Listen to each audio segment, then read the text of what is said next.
ಮಾತಾಡ್ತಾ ಇದ್ದೀವಿ ಲೋಕ ಲೆಕ್ಕಾಚಾರದಲ್ಲಿ ಮಂಡ್ಯ ರಾಜಕೀಯದ ಬಗ್ಗೆ, ಮಂಡ್ಯ ಕ್ಷೇತ್ರದ ಬಗ್ಗೆ ಮಾತಾಡ್ತಾ ಇದ್ದೀವಿ.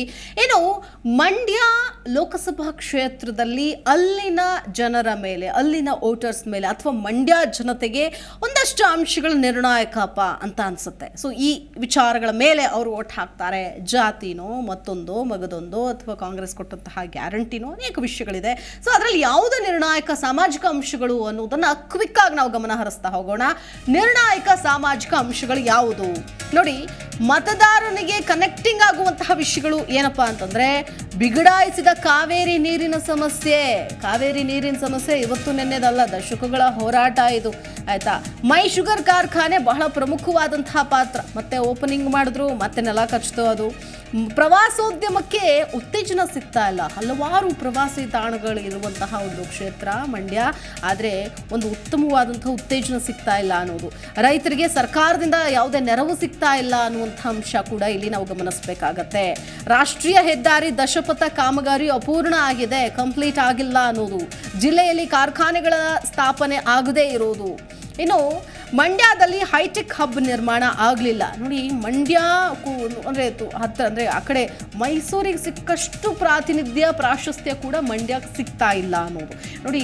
ದಶಪಥ ರಸ್ತೆ ಆದಮೇಲೆ ಎಷ್ಟೋ ಬೀದಿ ಬದಿ ವ್ಯಾಪಾರಿಗಳು, ಅಂದರೆ ಅಲ್ಲಿದ್ದು ಹೋಟೆಲ್ಗಳಾಗಿರ್ಬೋದು, ಮತ್ತೊಂದಾಗಿರ್ಬೋದು, ಎಲ್ಲದಕ್ಕೂ ಕೂಡ ದೊಡ್ಡ ಮಟ್ಟದ ಹೊಡೆತ ಬಿತ್ತು. ಆದರೆ ಇದರ ಮೂಲಕ ಈ ಅಂಶಗಳು ಏನು ಜನರ ಮೇಲೆ ಪರಿಣಾಮ ಬೀರಿದೆ. ಸೊ ನಮಗೇನು ಇದರಿಂದ ಉಪಯೋಗ ಇಲ್ಲ.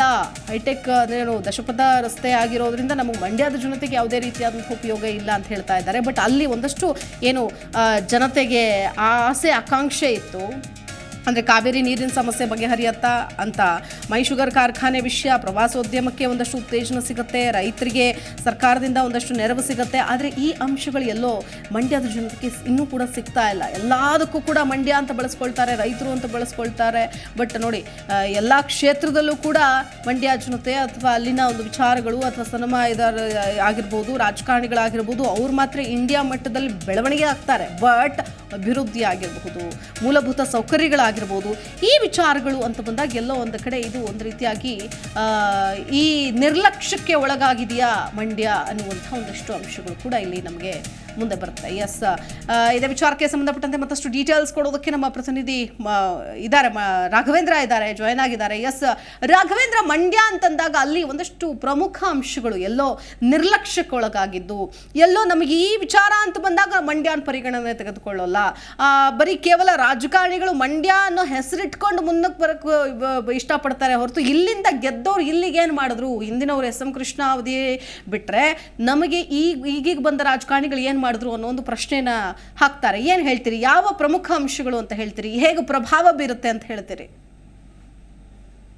ಎಸ್ ಶಿಲ್ಪ, ಮಂಡ್ಯ ಅಂತಂದಾಗ ಇಂಡಿಯಾ ಕೂಡ ನೋಡುವಂಥದ್ದು. ಆದ್ರೆ ಮಂಡ್ಯ ಇದುವರೆಗೂ ಇಷ್ಟೊಂದು ಲೋಕಸಭಾ ಚುನಾವಣೆ ಎದುರಿಸಿ ಹಲವು ಪ್ರಮುಖ ಜನಪ್ರತಿನಿಧಿ ಗೆಲ್ಲಿಸಿಕೊಟ್ಟಿದ್ರು ಕೂಡ ಮಂಡ್ಯ ಕೂಡ ಇನ್ನೂ ಕೂಡ ಅಭಿವೃದ್ಧಿ ಆಗಿಲ್ಲ. ಹಾಗಾಗಿ ಕೂಡ ಇಲ್ಲಿನ ಜನರು ಕೂಡ ಎಲ್ಲಾ ಕೊರಗು ಕೂಡ ಒಂದೇ, ಏನು ಇಷ್ಟೆಲ್ಲಾ ಕೆಲಸಗಳು ಆದ್ರೂ ಕೂಡ ಮಂಡ್ಯ ಯಾಕೆ ಅಭಿವೃದ್ಧಿಯನ್ನು ಮಾಡ್ಲಿಕ್ಕೆ ಇಲ್ಲಿನ ಜನಪ್ರತಿನಿಧಿಗಳಿಗೆ ಸಾಕಾಗ್ಲಿಲ್ಲ ಅಂತ ಹೇಳಿ. ಹಾಗಾಗಿನೇ ಕೂಡ ಈ ಕೆಲವೊಂದು ಅಂಶಗಳಿಂದ ಇವೆಲ್ಲವೂ ಕೂಡ ಈಗಿನ ಜನರ ಸಾಮಾಜಿಕ ಜೀವನದಲ್ಲೂ ಕೂಡ ಆಸುವಕ್ಕಾಗಿರುವಂಥದ್ದು. ಈ ಸಮಸ್ಯೆಗಳನ್ನ ಬಗೆಹರಿಸದ ಕಾರಣಕ್ಕಾಗಿನೇ ಕೂಡ ಬಹುತೇಕ ಜನರಿಗೂ ಕೂಡ ಇಂದಿಗೂ ಕೂಡ ರಾಜಕಾರಣಿಗಳು ಅಂದ್ರೆ ಒಂದು ಕಡೆ ತಮಗೆ ಬಂದಕ್ಕೆ ಓಟು ಏನು ಚುನಾವಣೆ ಬಂದಾಗ ಅಷ್ಟೇ ತಮ್ಮ ಮತದಾರ ನೆನಪಾಗುತ್ತೆ.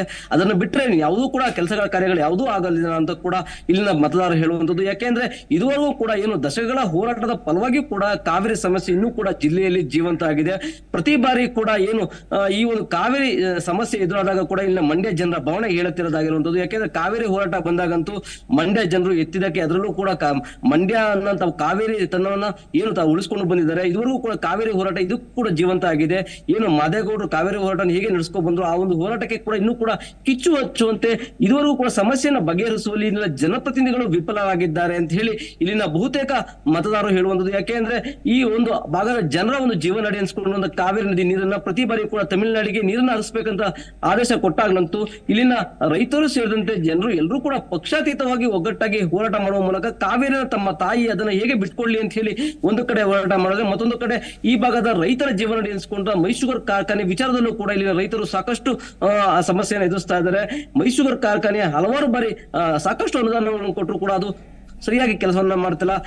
ಕೆಲವೊಂದು ಸರ್ಕಾರಗಳು ಬಂದಾಗ ಅನುದಾನವನ್ನು ಕೊಡ್ತವೆ, ಆದ್ರೆ ಅನುದಾನವನ್ನು ಸಮರ್ಪಕ ಬಳಕೆ ಆಗದ ಕಾರಣಕ್ಕೆ ಮತ್ತೆ ಆ ಕಾರ್ಖಾನೆ ಸ್ಥಗಿತ ಆಗುತ್ತೆ. ಆದ್ರೆ ಈಗ ಮತ್ತೆ ರಾಜ್ಯ ಸರ್ಕಾರ ಹೊಸ ಕಾರ್ಖಾನೆಗೆ ಘೋಷಣೆ ಮಾಡಿದ್ರು ಕೂಡ ಅದು ಕೇವಲ ಘೋಷಣೆಯಾಗೇ ಉಳಿಯುವಂತ ಸಾಧ್ಯತೆ ಇದೆ. ಯಾಕೆಂದ್ರೆ 500 ಕೋಟಿ ವೆಚ್ಚದಲ್ಲಿ ಈಗ ಕಾರ್ಖಾನೆಯನ್ನ ಮಾಡ್ತೀನಿ ಅಂತ ಹೇಳಿ ರಾಜ್ಯದ ಕಾಂಗ್ರೆಸ್ ಸರ್ಕಾರ ಹೇಳಿದ್ರು ಕೂಡ ಅದು ಕೂಡ ಜಾರಿಗೆ ಬರುವುದು ಬಹುತೇಕ ಅನುಮಾನ. ಜೊತೆಗೆ ಇದನ್ನೇ ಇದ್ದಂತ ಕುಮಾರಸ್ವಾಮಿ ಅವರು ಕೂಡ ಈ ಒಂದು ಕಾರ್ಖಾನೆಯನ್ನ ಬದಲಿ ಕಾರ್ಖಾನೆ, ಹೊಸ ಕಾರ್ಖಾನೆ ಸ್ಥಾಪನೆ ಮಾಡ್ತೀನಿ ಅಂತಾನೂ ಕೂಡ ಹೇಳಿದ್ರು. ಆದ್ರೂ ಕೂಡ ಅದು ಕೂಡ ಜಾರಿಗೆ ಬರಲಿಲ್ಲ. ಹಿಂದೆ ಯಡಿಯೂರಪ್ಪ ಸರ್ಕಾರ ಇದ್ದಾಗಲೂ ಕೂಡ ಈ ಒಂದು ಕಾರ್ಖಾನೆಗೆ ಸಾಕಷ್ಟು ಕೋಟಿಗಟ್ಟಲೆ ಅನುದಾನವನ್ನು ಕೊಟ್ಟರು, ಆದ್ರೂ ಕೂಡ ಸಮರ್ಪಕವಾಗಿ ಬರಲಿಲ್ಲ. ಆದ್ರೆ ಸಮಾಧಾನದ ಸಂಗತಿ ಅಂತ ಏನಿದ್ರೆ, ಏನು ಕಳೆದ 4-5 ವರ್ಷಗಳಿಂದ ಮುಚ್ಚಿದಂತ ಕಾರ್ಖಾನೆಯನ್ನ ಸಂಸದ ಸುಮಲತಾ ಅವರು ಕೆಲವು ಖಾಸಗಿಯಾಗಾದ್ರೂ ಕೂಡ ಓಪನ್ ಮಾಡ್ಲಿಕ್ಕೆ ಸಾಕಷ್ಟು ಪ್ರಯತ್ನ ಪಟ್ಟರ ಕಡೆಗೆ ಅದು ಸರ್ಕಾರಿ ಸಹಭಾಗಿತ್ವದಲ್ಲೇ ಈಗ ಸದ್ಯಕ್ಕೆ ಕಾರ್ಖಾನೆ ನಡೀತದೆ. ಅದು ರೈತರ ಒಂದು ಪುಣ್ಯ. ಅದನ್ನು ಬಿಟ್ರೆ ಈ ಒಂದು ಕಾರ್ಖಾನೆ ವಿಚಾರದಲ್ಲೂ ಕೂಡ ಸಾಕಷ್ಟು ಜನಪ್ರತಿನಿಧಿಗಳಿಗಿಂದಲೂ ಕೂಡ ಒಂದು ಸಮಸ್ಯೆಯನ್ನು ಬಗೆಹರಿಸುವಂತ ಕೆಲಸಗಳಾಗ್ತಿಲ್ಲ ಅನ್ನೋದು. ಇನ್ನುಳಿದಂತೆ ಇನ್ನು ಜಿಲ್ಲೆ, ಒಂದು ಮಂಡ್ಯ ಜಿಲ್ಲೆ ಸಾಕಷ್ಟು ಪ್ರವಾಸಿ ಸ್ಥಾನಗಳಿದೆ. ಆ ಒಂದು ಪ್ರವಾಸಿ ಸ್ಥಾನಗಳಿಗಿನ್ನ ಅಭಿವೃದ್ಧಿ ಪಡಿಸಲಿಕ್ಕೆ ಯಾವುದೇ ಸರ್ಕಾರ ಆಗ್ಲಿ ಅಥವಾ ಜನಪ್ರತಿನಿಧಿಗಳಾಗ್ಲಿ ಮುಂದಾಗ್ತಿಲ್ಲ. ಏನಿಲ್ಲಿ ಶ್ರೀರಂಗಪಟ್ಟಣ ಇರ್ಬೋದು, ಚುಂಚನಗಿರಿ ಇರ್ಬೋದು, ಅಥವಾ ಇನ್ನಿತರ ಏನು ಪ್ರವಾಸಿ ಸ್ಥಾನಗಳಿದೆ, ಆ ಪ್ರವಾಸಿ ಸ್ಥಾನಗಳನ್ನ ಅಭಿವೃದ್ಧಿ ಮಾಡ್ಲಿಕ್ಕೆ ಕೂಡ ಆಗ್ತಿಲ್ಲ. ಜೊತೆಗೆ ಇದು ಒಂದು ಧಾರ್ಮಿಕ ಕೇಂದ್ರವೂ ಕೂಡ ಆಗಿದೆ. ಏನಿಲ್ಲ, ಪ್ರಸಿದ್ಧ ದೇವಾಲಯಗಳ ನಿಮಿಷಾಂಬ ಇರ್ಬೋದು, ರಂಗನಾಥ ಟೆಂಪಲ್ ಇರ್ಬೋದು, ಮೇಲುಕೋಟೆ ಚೆಲುವನಾಡ ಇವೆಲ್ಲವೂ ಕೂಡ ಧಾರ್ಮಿಕ ಕ್ಷೇತ್ರಗಳಿದ್ರೂ ಕೂಡ ಇಲ್ಲಿನ ಜನರಿಗೆ ಈ ಒಂದು ಧಾರ್ಮಿಕ ಕ್ಷೇತ್ರಗಳಿಗೆ ಸಾಕಷ್ಟು ಒಂದು ಅವಿನಾಭಾವ ಸಂಬಂಧ ಇದೆ. ಆದ್ರೆ ಅದನ್ನ ಬೆಳೆಸ್ಕೊಂಡು ಅಭಿವೃದ್ಧಿ ಮಾಡ್ಲಿಕ್ಕೆ ಕೂಡ ಜನಪ್ರತಿನಿಧಿಗಳು ಮುಂದಾಗ್ತಲ್ಲ. ಇನ್ನೊಂದು ಮುಖ್ಯವಾಗಿ ಸಮಸ್ಯೆ ಏನಂದ್ರೆ, ಈಗ ಮೈಸೂರು ಬೆಂಗಳೂರು ನಡುವೆ ಒಂದು ದಶಪಥ ಹೆದ್ದಾರಿ ಆಗಿದೆ. ಈ ದಶಪಥ ಹೆದ್ದಾರಿಯಿಂದ ಕೇವಲ ಶ್ರೀಮಂತ ವರ್ಗಕ್ಕಾಗಿ ಓಡಾಡ್ಲಿಕ್ಕೆ ಸಾಧ್ಯ ಆಗ್ತಿದೆ ಹೊರತು ಬಡ ಜನರಿಗೆ ಕೂಡ ಆಗ್ತಿದೆ. ಯಾಕಂದ್ರೆ ಇದರ ಟೋಲ್ ಏನಿದೆ, ಟೋಲ್ ಸಂಗ್ರಹ ಕೂಡ ಸಾಕಷ್ಟು ದುಬಾರಿ ಅನಿಸುತ್ತೆ. ಮತ್ತೊಂದು ಕಡೆ ಕಾಮಗಾರಿ ಕೂಡ ಸರಿಯಾಗಿ ಅಪೂರ್ಣ ಆಗಿದೆ. ಈ ಒಂದು ರಸ್ತೆಯಲ್ಲಿ ಸರಿಯಾದ ಒಂದು ಸರ್ವಿಸ್ ರಸ್ತೆಯಲ್ಲಿ ಓಡಾಡ್ಲಿಕ್ಕೆ ಸರಿಯಾದ ಒಂದು ಸಂಪರ್ಕ ಇಲ್ಲ ಅನ್ನೋದು ಕೂಡ ಜನರು ಹೇಳುವಂತಹ ಮಾತಿರುವಂತದ್ದು. ಹಾಗಾಗಿ ಕೂಡ ಇಲ್ಲಿ ಸಮಸ್ಯೆಗಳು ಸಾಕಷ್ಟು ಒದ್ದು ನಿಂತಿರುವಂತದ್ದು. ಶಿಲ್ಪ, ಜಿ ಕನ್ನಡ ನ್ಯೂಸ್ ಈಗ ನಿಮ್ಮ ಮನೆಯಲ್ಲೇ ನೋಡಿ. ಎಲ್ಲ ಕೇಬಲ್ಗಳಲ್ಲಿ ಈಗ ಲಭ್ಯ. Sun Direct 292, Jio TV 1334, U digital 162, city cable 51, GTPL 17, Abhishek cables 821, rock line telecommunication 51, Shri Basaveshwara number 60, Vinayaka digital number 53, in digital number 896ರಲ್ಲಿ. ನಿಮ್ಮಿಷ್ಟದ ಜಿ ಕನ್ನಡ ನ್ಯೂಸ್ ನೋಡಿ ಆನಂದಿಸಿ.